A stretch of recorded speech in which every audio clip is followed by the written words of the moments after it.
আরেকটা বক্তব্য শুনলাম কালিয়াচক দিয়ে, কোথায় বক্তব্য দিচ্ছে, বলছে যে ফেতরা দিয়ে, টাকা দিয়ে ফেতরা আদায় করা যাবে না, এটা মৌলবীর বানানো।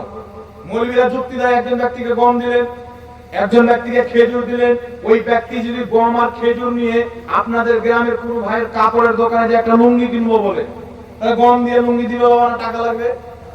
জোরে বলে। ওই গরিব ব্যক্তি, মিসকিন ব্যক্তি চিন্তা করলো যে আমি মাংস কিনবো, তাই যদি গম দিয়ে মাংস কিনতে চাই তাহলে হবে? জি হবে না। আপেল কিনতে চাই, সেও কিনতে চাই, গম নিয়ে দিবে না। আর আপনারা বলেন, যদি একজন ব্যক্তির কাছে 5 কেজি গম থাকে আর একজন ব্যক্তির কাছে 10 কুইন্টাল 5 কুইন্টাল থাকে, কোনটা গমের দাম বেশি হবে? যে কোনো পাইকার শুনলে 5 কুইন্টাল আছে চলে আসবে, বলবে 2000 দেবো, আর আপনি গিয়ে বলবেন যে আমার কাছে 5 কিলো আছে, তো বলছে 18 টাকা কিলো দেবো। এরকম হয় কি হয় না বাবা?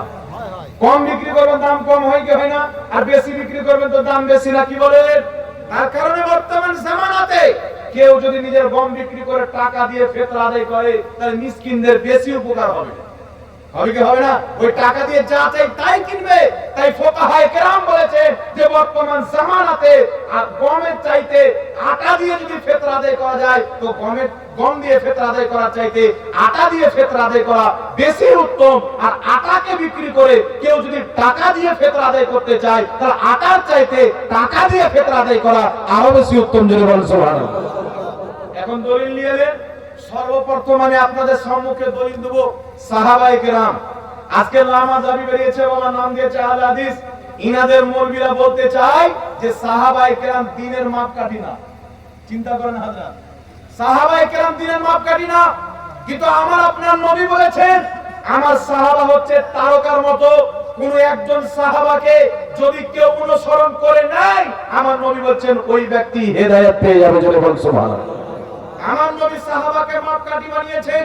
রাসূল পাক বলেন আমার উম্মতের মধ্যে 73টি ফিরকা হবে, কুল্লুহুম ফিন্নার, 72 ফিরকা জাহান্নামে যাবে, ইল্লা মিল্লাতান ওয়াহিদা, একটি জান্নাতে যাবে। ওই জান্নাতি কে? রাসূল পাক বলেন মা আনা আলাইহি ওয়া সাহাবী, যে আমার তরিকাতে চলবে, আমার সাহাবাকে মেনে চলবে, তারাই হবে জান্নাতি। জোরে বল সুবহানাল্লাহ। রাসূল পাক বলেন মা আনা আলাইহি ওয়া সাহাবী, আমাকে অনুসরণ করো, আমার সাহাবাকে অনুসরণ করো। তাহলে যেই ব্যক্তি দ্বীনের মাপকাঠি হবে না, তাকে অনুসরণ করা যাবে বাবা? যাবে? যাবে না। তাই রাসূল পাক বলেছেন, আর একটি হাদিস তিরমিজি সহ অনেক কিতাবের মধ্যে পাবেন, রাসূল পাক বলেছেন আলাইকুম বিসুন্নতি ওয়া সুন্নতি খুলফায়ে রাশিদিন আল মাহদিয়িন, আমার সুন্নাত, আমার খলিফাদের সুন্নাত তোমাদের জন্য জরুরি। জোরে বল সুবহানাল্লাহ। তাই সাহাবাকে মাপকাঠি কে বানিয়েছেন? আমার নবী বানিয়েছেন। আজকের নাম রাহুল দিয়ে সিস্টার লাগাকার ব্রাদারি লাগাক, নামের আগে শাইখ লাগিয়েছে, মাদানি লাগিয়েছে, মক্কি লাগিয়েছে, হেজাজি লাগিয়েছে, কিন্তু বলছে সাহাবা দ্বীনের মাপকাঠি না। কিন্তু তারা নিজের লেকচারে এটা বুঝাইতে চায় যে আমাদেরকে অনুসরণ করো, দ্বীন তো আমাদের কাছে আছে, আমরা তো দ্বীনের মাপকাঠি, যারা আমাদের ফতোয়া চলবে তারা জান্নাতে যাবে, কিন্তু সাহাবীর ফতোয়া চলবে না। জোরে বলেন নাউজুবিল্লাহ। এই ধরনের মৌলবি কোনদিন হকপন্থী হতে পারে? হক উলমা হতে পারে, সত্য মৌলবি হতে পারে না। এই বিরাদর ইসলাম শুনেন, নবীর সাহাবার ফতোয়া দিব। অবশ্যই রাসূলুল্লাহ জামানায় খেজুর দিয়ে হোক, গম দিয়ে হোক, খাদ্যর মাধ্যমে ফিতরা আদায় করা হতো। কিন্তু উঠান বুখারীর মধ্যে হাদিস, মুআয বিন সাওয়ারের জামানায় কাপড় দিয়ে ফিতরা আদায় করা হয়েছে। কি দিয়ে ফিতরা আদায় করা হয়েছে বাবা? কাপড় দিয়ে। আমি সাহাবায়ে কেরামের ঘটনা বলছি, সাহাবায়ে কেরাম থেকে হাদিস। কিতাবটির নাম হচ্ছে মুসান্নাফে ইবনে আবি শাইবা, বেইরুত লেবাননের ছাপ। সেই কিতাবের মধ্যে 10,477 নম্বর হাদিস, 10,471 নম্বর হাদিস, 10,472 নম্বর হাদিস, তিনটি হাদিস একের পর এক লেখা রয়েছে। আর যেই হাদিসটা হচ্ছে আপনার 10,477 নাম্বার, এই হাদিসটাকে ইমামগণ বলেছে ইসনাদুহু সহিহ, এই হাদিসের সনদ সহিহ। জোরে বলতে হবে সুবহানাল্লাহ। হাদিসটি কি? হযরতে হাসান বসরি রাদিয়াল্লাহু তাআলা আনহু তিনি বলেন, শুনো, কোন ব্যক্তি যদি খাদ্যর পরিবর্তে টাকা দিয়ে ফিতরা আদায় করেন, লা বাসা, কোনো অসুবিধা নাই, টাকা দিয়ে ফিতরা আদায় করলে তার ফিতরা আদায় হয়ে যাবে। বলে সুবহানাল্লাহ। হযরত আবু ইসহাক রাহমাতুল্লাহ আলাইহি বিখ্যাত তাবেঈ, তিনি বলেন আমি সাহাবায়ে কেরামকে দেখেছি আল্লাহর নবীর সাহাবীগণ খাদ্যর পরিবর্তে টাকা দিয়ে অর্থাৎ দিরহাম দিয়ে তারা ফিতরা আদায় করতেন। জোরে বলেন সুবহানাল্লাহ।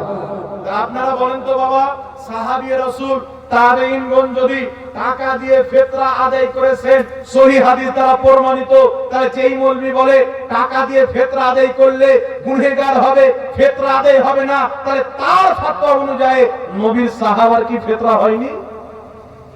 তাবেঈনের কি ফিতরা হয়নি? আর আমার নবীর সাহাবী যদি ফিতরা না হয়, বিশ্বতে কার ফিতরা হতে পারে? সাহাবায়ে কেরামের যদি ফিতরা আদায় না হয়, তাহলে বুঝা গেল আল্লাহর নবীর সাহাবার মাসলা ছিল খাদ্যর পরিবর্তে টাকা দিয়ে ফিতরা আদায় করো, তোমার ফিতরা আদায় হয়ে যাবে। তাই কিয়ামতের সকাল পর্যন্ত যারা টাকা দিয়ে ফিতরা আদায় করবে অবশ্যই তাদের ফিতরা আদায় হয়ে যাবে। জোরে বলতে হবে সুবহানাল্লাহ। তার কারণে বিশ্ববিখ্যাত ইমাম বদরুদ্দিন আইনি বুখারী শরীফের সারা উমদাতুল কারি মিশর কাহিরার ছাপ এই কিতাবের মধ্যে বলেছেন খাদ্যর পরিবর্তে টাকা দিয়ে ফিতরা আদায় করা যায়। ইমাম সারাকসি রাহমাতুল্লাহ আলাইহি 1000 বছর পূর্বে নিজের কিতাব আল মাবসুতের মধ্যে লিখেছেন টাকা দিয়ে ফিতরা আদায় করা যায়। জগৎ বিখ্যাত ইমামগণ হেদায়ের মধ্যে লিখেছেন টাকা দিয়ে ফিতরা আদায় করা যায়। তাহতাবি আলা মারাকিল ফারার মধ্যে লিখেছেন টাকা দিয়ে ফিতরা আদায় করা যায়। তাহলে বুঝা গেল পূর্বের মুসলমানদের সবারই ফতোয়া ছিল টাকা দিয়ে ফিতরা আদায় করা জায়েজ আছে। জোরে বলতে হবে সুবহানাল্লাহ। তাহলে কোন মৌলবি যদি বলে যে টাকা দিয়ে ফিতরা আদায় করা যাবে না, এই ফতোয়াটা হচ্ছে বিদআতীদের ফতোয়া, সুন্নাতীদের ফতোয়া না। এই ফতোয়া হচ্ছে বিদআতীদের ফতোয়া। তার কারণে বাবা অবশ্যই যারা টাকা দিয়ে ফিতরা আদায় করেছেন আপনাদের ফিতরা অবশ্যই আদায় হবে। একটু জোরে হবে না বাবা সুবহানাল্লাহ।